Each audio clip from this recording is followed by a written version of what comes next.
4 days back, I finally broke into the 1500 elo mark, and this is the game which helped me achieve that. I'm playing against Pankis Sakfi from Iran, and his rating was 1469 after the game, but it was a bit higher before the game. My rating was not 1502 before the game, it went to that after the game.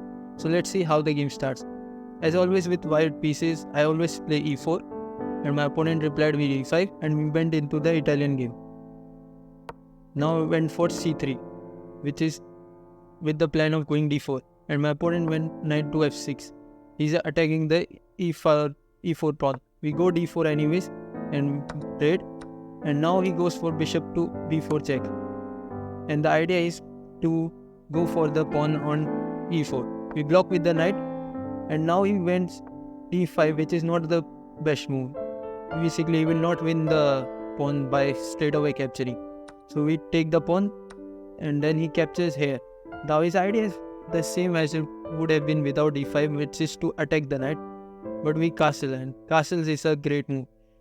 And he takes the knight, which is not the best move. You have to play bishop captures here, and you will see why.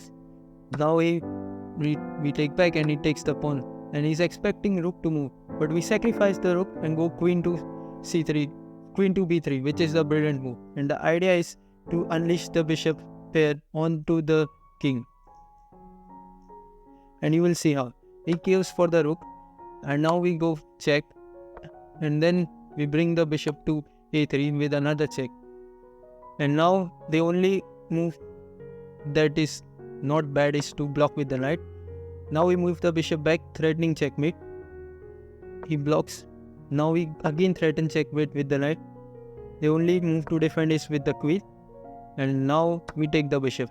Now if he could take the bishop, he would have taken the bishop, then he would have gone with rook to e1, trying to do something from it. But I was not clear how the game would have proceeded with this.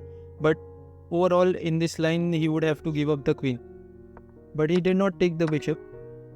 Instead, he played king to g7. He wants to hide the king. So we bring our bishop back. Now he moves the knight. And now we go rook to e1, threatening some discoveries on the queen. He attacks the queen. Now I played queen takes b7, which is not the best move. The best move here was to attack the bishop with d5. But he didn't play. He played rook to b8, attacking the queen, and we take here with check. And now he moves back, which is again not the best move here, to go to the h file. Now we go knight to g4, threatening this knight to f6, which comes with a royal fork and a checkmate threat. And he completely ignores it and goes for the pawn, and we deliver a checkmate with the knight and with the royal sword. And that is how we broke into the 1500 elo mark. Now, if you look at this